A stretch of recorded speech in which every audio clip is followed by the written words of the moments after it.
Hello, my beautiful soul. Hello, my dear ones. Friend this is Archana education platform पे आपका हार्दिक स्वागत है। Friend, जैसा कि आपको पता है हमारा प्रैक्टिस सेट का सीरीज चल रहा है। प्रैक्टिस सेट नंबर हमारा 5 है, राइट।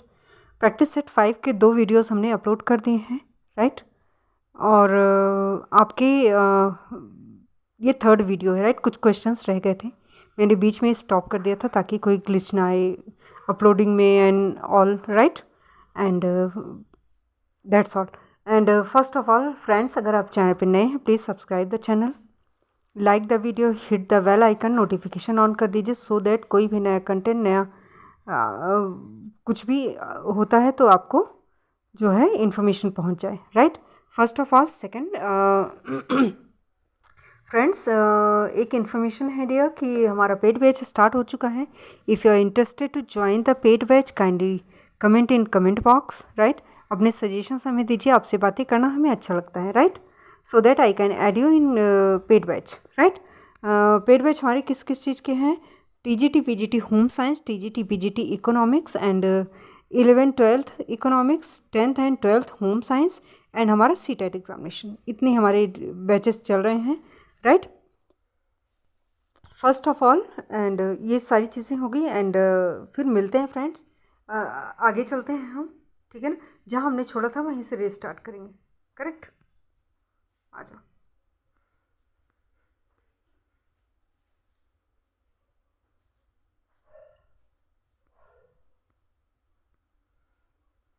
सोल्यूशन, ठीक है ना। हमने काफ़ी हद तक कर दिए थे, ये सब हो चुका था हमारा, ठीक। 18, राइट। एक मिनट, 29, हाँ ये हो चुका था, करेक्ट। हो चुका था ये। उसके बाद हमारा, हाँ ये हमारा यही पेज था, राइट। हमने यही स्टॉप कर दिया था वीडियो, ठीक। चलो डियर, फिर चलते हैं। तो परफेक्ट कॉम्पिटिशन का हम वो पढ़ रहे थे, फीचर्स, ठीक है ना। Perfectly mobility of factors of production, ठीक। फैक्टर्स ऑफ प्रोडक्शन की मोबिलिटी की परफेक्ट वो मतलब मोबिलिटी होती है, right. There exist geographically and occupationally perfect mobility of factors of production. This implies that the factor of production can move from one place to another, right, and can move from one job to another, correct. No promotional and selling cost, ठीक। there is no advertisement and promotional cost incurred by firms, right. the selling cost under the perfectly competitive market are zero, right। फिर आपका आ गया 30th question है आपका। P equal to ₹20, P1 ₹15, फिर आपका Q 600, Q1 750, ED equal to what means question mark, right. Delta P equal to 15 minus 20 equal to minus bracket में -5, right. फिर delta Q equal to 750 minus 600 150, right. ED equal to P upon Q into delta Q upon delta P। ये मैं इसलिए speed से चल रही हूँ कि ये सारी चीज़ें कई बार आप रिपीट कर चुके हो, ठीक। तो आपको ज़्यादा बताने की ज़रूरत नहीं है। अगर आप if you are really serious और आप इकोनॉमिक्स के बच्चे हो तो आपको पता है, ठीक। ED equal to 20 upon 600 into, आप नंबर्स के फॉर्म में जब रखेंगे फॉर्मूले पे, ठीक, तो ब्रेकेट में माइनस आपका 5 आ जाएगा। 3000 अपॉन आपका 3000, ED equal to -1, right dear. 31 question देख लीजिए। आउटपुट आपका यूनिट्स के फॉर्म में 1 2 3 4 5 6 है। ABC आपका 24 22 20 18 18 20 है। TVC आपका 24 44 60 72 90 120 है। MC आपका, MC क्या होता है फार्मूला आपको रटा होना चाहिए, 1000 बार मैं यही एक चीज़ समझा रही हूँ। Delta TVC upon delta Q 24 20 16 12 1830, right. फिर आपका एवरी ये 32nd क्वेश्चन यानी 32वां क्वेश्चन का आंसर है आपका, every economy faces the problem what to produce because of resources are scarce. मैंने आपको बताया था कि जो हमारे रिसोर्सेज लिमिटेड होते हैं, we can not produce everything in whatever quantity we wish to, right? We are born to face the problem what to produce and how much, क्या प्रोड्यूस करना है, कितना प्रोड्यूस करना है, ये प्रॉब्लम होता है, ठीक। इलस्ट्रेशन क्या होता है, let us assume the resources available worth 5 crore, assume the technology, assuming the technology to be constant, we can utilize resources entirely for the production of says guns and produced 500 guns, or utilize these resources entirely for production of say bread and produce 500 tons of bread, right? We need guns for the defense and bread for masses, correct. आगे चलो,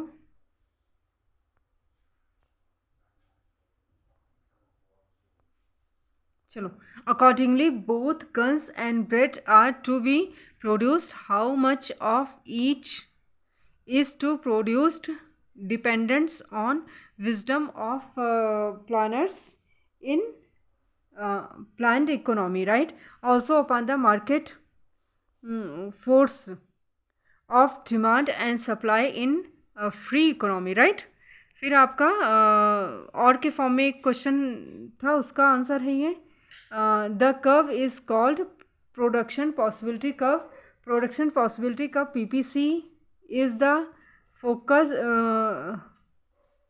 focus of various combination of two goods that an economy can produce when the resources are fully and efficiently employed at given level of technology, right?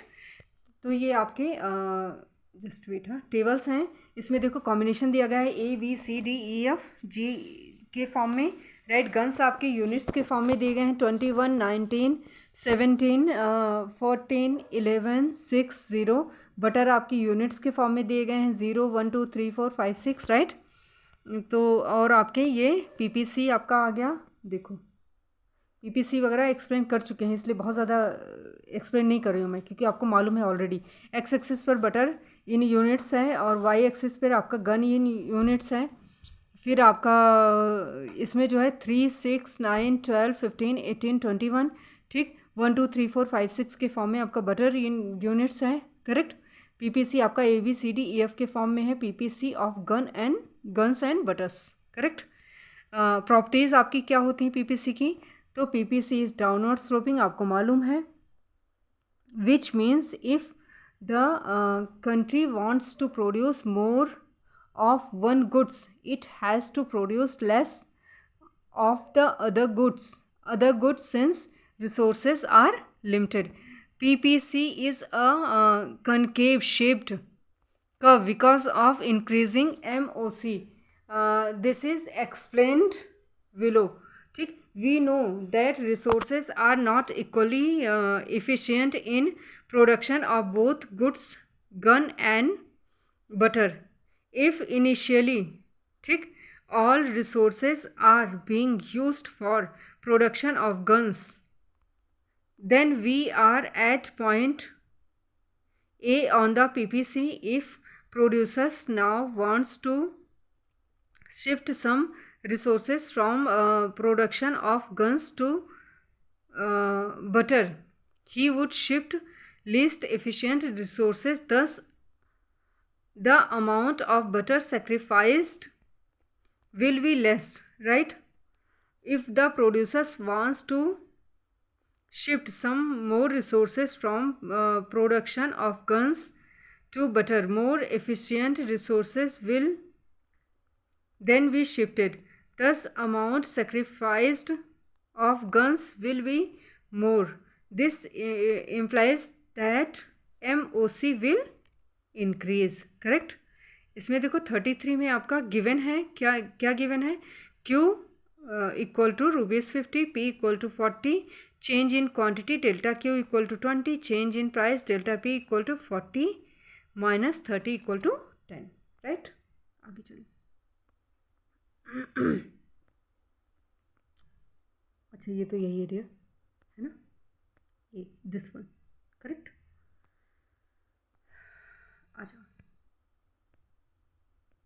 चलो। We know that elasticity of supply यानी ES equal to Q delta Q upon delta P into P upon Q, right. ये जब तक आप जो है फॉर्मूले नहीं याद करोगे, प्रैक्टिस नहीं होगा, तब तक आपका नहीं होगा, तो कृपा करके फॉर्मूले रट लीजिए, ठीक। ES equal to 20 upon 10 into 40 upon 50, right. ES equal to 1.6. She has relatively elastic supply for mangoes as ES greater than 1. Now delta P equal to 5, delta Q equal to question mark. We know elasticity of supply ES equal to delta Q upon delta P into P upon Q, right. 1.6 equal to delta Q upon 5 into 40 upon 50, correct. फिर आपका आ गया numbers in पे put करोगे तो कैसे होगा आपका, देखो आपका 1.6 इंटू 50 इंटू 5 अपॉन 40, तो equal to delta Q, right. Delta Q equal to 10, thus she will buy, ठीक। 50 माइनस 20 माइनस 10 इक्वल टू आपका क्या होगा, 20 kg of mangoes. Now delta P equal to आपका क्या आ जाएगा, क्वेश्चन के फॉर्म में पूछा गया है। फिर आपका ना उसके बाद delta Q equal to 20। We know that elasticity of supply ES equal to delta Q upon delta P into delta P upon delta Q। रट लो इसको, ठीक। बार बार इसलिए बोल रही हूँ कि बिना याद के नहीं काम चलेगा बच्चा। 1.6 equal to 20 upon delta P into 40 upon 50, right. फिर आपका आ गया delta P 40 into 20 upon 1.6 into 50, तो डेल्टा P इक्वल टू 10 आ जाएगा, राइट। दस प्राइस ऑफ राइस इज आपका ₹10, दस new price equal to 40 plus 10 equal to 50, ये हमारा आंसर होगा, राइट। और के फॉर्म में एक क्वेश्चन था, उसको देख लीजिए। Effect of decrease in supply of a commodity on its equilibrium price and equilibrium quantity discussed with reference to figure given below, ठीक। ये फिगर देख लो, इसको मैं छोटा कर दूँ थोड़ा, आपके लिए आसानी हो जाएगी। दो एक्सिस हैं, X axis and Y axis. X axis पर आपका क्वांटिटी दिया गया है जो Q1 Q2 के फॉर्म में दिया गया है, और वाई एक्सिस पे आपके प्राइस दिए गए हैं, P1 आपका P1 P2 के फॉर्म में दिया गया है, राइट। फिर आपका डिमांड कर्व दिया गया है, और आपका सप्लाई कर्व देखो आपका S1 S2 दिया गया है, करेक्ट। और आपका इक्विलिब्रियम का पॉइंट आपका K दिया गया है, फिर F और E दिया गया है, करेक्ट। इसको एक्सप्लेन करते हैं in figure. S1 is a initial supply curve है, ठीक। Crossing demand curve DD at point E which is point of initial equilibrium. Now owing, ठीक, to a decrease in supply curve shift to the left from S1 to S2 as an immediate impact of decrease in supply. There is excess demand equal to EF at the existing price because of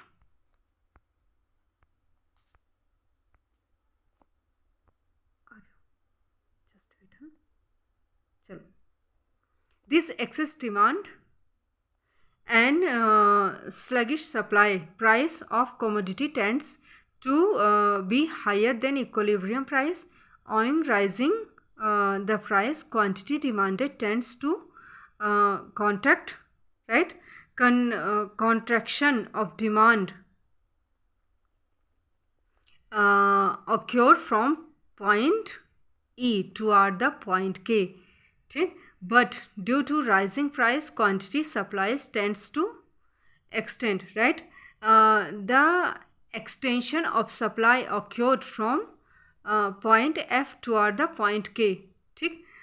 The process of extension of supply and contraction of demand triggered by the rising price continuous till the excess demand is fully tackled. K is point of new equilibrium where the market clears itself once again. Corresponding to the new equilibrium, quantity demanded is equal to quantity supplied, correct? Q2 and equilibrium price is OP2. Thus the net effect of decrease in supply, ठीक, या आपका क्या आएगा 1. Equilibrium price increase from OP1 to OP2 and second equilibrium quantity decrease from OQ1 to OQ2. बेटा मैं हिंदी में मतलब हिंदी को इसमें नहीं डाल रही हूँ, रीज़न है कि हिंदी में ऑलरेडी मैंने कंप्लीट इकोनॉमिक्स का वीडियो डाल रखा है. अगर आपका लैंग्वेज का कोई इशू आ रहा है तो आप प्लीज़ जाके एक बार हिंदी से भी गो थ्रू हो जाए. डजेंट मैटर आप इंग्लिश मीडियम को हिंदी मीडियम को हो, आपको समझ में आना ज़रूरी है, ठीक, दिमाग में घुसना ज़रूरी. अगर मैं यहाँ जो है ट्रांसलेशन करने लगूँगी तो फिर तो वीडियो बनना मुश्किल हो जाएगा, राइट. एंड आप 10th करके आए हो, यानी आप CBSE पैटर्न से हो, तो इतनी तो इंग्लिश आपकी अच्छी होती ही है, उसमें कोई डाउट नहीं है. ये आई होप सो. अगर आपको कोई इशू आ रहा है प्लीज़ कमेंट बॉक्स में आप कमेंट कीजिए. मैं हिंदी में भी पूरा कंप्लीट फिर से आपका वीडियो लेके आ जाऊँगी, करेक्ट. लेकिन जो वर्सन चल रहा है, जो लैंग्वेज हमारा चल रहा है, उसमें मिक्स कर देंगे ना, खिचड़ी बन जाएगा फिर, राइट. इसलिए मैं थोड़ा सा प्रीफर कर रही हूँ. इंग्लिश में है तो इंग्लिश में आप अंडरस्टैंड करो. आप फाइनली आपको एग्ज़ाम इंग्लिश में ही देना है, राइट. चलो, I hope you understand. In the Hicksian and indifference curve, 34 question का आंसर है. In the Hicksian indifference curve analysis consumer attend the equilibrium. ये बोल रहा है कि हिक्सियन इंडिफरेंस कर्व एनालिसिस में कंज्यूमर इक्विलिब्रियम पर कब होता है. When number 1 budget line is आपका tangential to the indifference curve at unit combination of two goods, right. Slope of indifference curve, slope of budget line of MRS XY equal to bracket में minus PX upon PY, right. Indifference curve is strictly convex to origin. आपको मालूम है, मैंने इसको अच्छे से explain कर दिया है और 4-5 सीरीज़ लगातार प्रैक्टिस सेट के देख रहे हो. वैसे ही ये क्वेश्चन करीब 10 बार आ चुका है, तो आपके लिए बहुत ज़्यादा एक्सप्लेन करने का नहीं है, आपको समझ में सब कुछ आ रहा है, ठीक है ना. फिर भी मैं आपको बता रही हूँ, indifference curve is strictly convex to origin. ये ओरिजिन के कन्वेक्स होता है, कनकेव नहीं होता. कनकेव किसका होता है? PPC PPF का होता है, ठीक. इंडिफरेंस कर्व का कन्वेक्स टू ओरिजिन होता है, right. Point of tangency MRS XY must be diminishing, right. ये आपका हो गया, ये देख लो आपका, जस्ट वेट. हाँ देखो, एक्स एक्सिस है, वाई एक्सिस है, इसमें एक्स पर एक्स गुड्स हैं और वाई पर वाई गुड्स हैं. एम और एन आपका डिमांड कर्व है. इसमें जो है आपका IC1 IC2 IC3 के फॉर्म में आपका क्या है, आपका ये बना हुआ है, इंडिफरेंस कर्व बना हुआ है, राइट. एक्सप्लेनेशन देख लो. In this diagram MN is budget line. MN आपका क्या है? बजट लाइन है, दिस एंड दिस, ठीक. ये लाइन आपका बजट लाइन है, राइट. अब बोल रहा है MN is budget line. IC1 IC2 IC3 are indifference curve. मैंने आपको बता ही दिया. A consumer can get any combination of IC3 as it is away from price line MN. समझ पा रहे हो? ये बोल रहा है अगर कंज्यूमर जो है can't get any combination of IC3 के कॉम्बिनेशन को नहीं ले सकता. क्यों नहीं ले सकता? क्योंकि ये जो है इसका प्राइस बहुत ऊंचा है, उसकी पहुंच से बाहर है. कहते हैं भैया हमसे ना हो पाएगा, बहुत महंगा है, ठीक, राइट. फिर ये क्लियर हो गया आपका IC3 away from price line, ठीक. MN consumer will be equilibrium at point P point पे ये देखो दिस पॉइंट, ठीक, इक्विलिब्रियम है because at this point budget line M1 is tangent to indifference curve, इसको टेंजेंट कर रहा है, राइट। IC2, अब IC2 को टेंजेंट कर रहा है, right. IC2 and at point of P slope of IC2 equal to slope of budget line, right dear. I hope this is clear, ठीक है ना। और आपका IC1 को क्यों नहीं, IC1 उसके स्टैंडर्ड से डाउन पे है इसलिए उसको भी वो चूज़ नहीं करेगा। समझ पा गए। बजट लाइन का मतलब हमारा जो बजट होता है उस पर हम काम करते हैं। बहुत अगर हमारा बजट 10,000 का है तो अगर 20 या 30,000 का प्रोडक्ट होगा हम बिल्कुल नहीं लेंगे, राइट। और अगर 1,500 का होगा वो भी नहीं लेंगे क्योंकि हमारा बजट तो है 10,000 का है, ठीक। तो डाउन पर भी नहीं जाएंगे, बहुत हाई पर भी नहीं जाएंगे, अपनी बजट लाइन पर मेंटेन करेंगे अपने उसको चॉइस को, राइट। तो it was all about this video dear. I hope everything is clear to you, ठीक। सो डियर मिलते हैं अपने नेक्स्ट वीडियो पे, धमाकेदार वीडियो पे। एंड तब तक के लिए आप वीडियो को लाइक कीजिए, चैनल पे फर्स्ट टाइम आए हैं तो प्लीज़ सब्सक्राइब द चैनल। अपने कोई भी अपना सजेशन है, इशू, कोई भी चीज़ है, कुछ भी आप कमेंट बॉक्स में दीजिए। हमारे पेड बैच स्टार्ट हो चुके हैं, TGT PGT economics, TGT PGT home science, right. And आपके CTET examination and 11th-12th economics, right, 10th and 12th home science. If you are interested to join the paid batch, kindly comment in comment box. I'll add you in my paid batch. Correct dear? So मिलते हैं अपने next video पे। Love you all guys.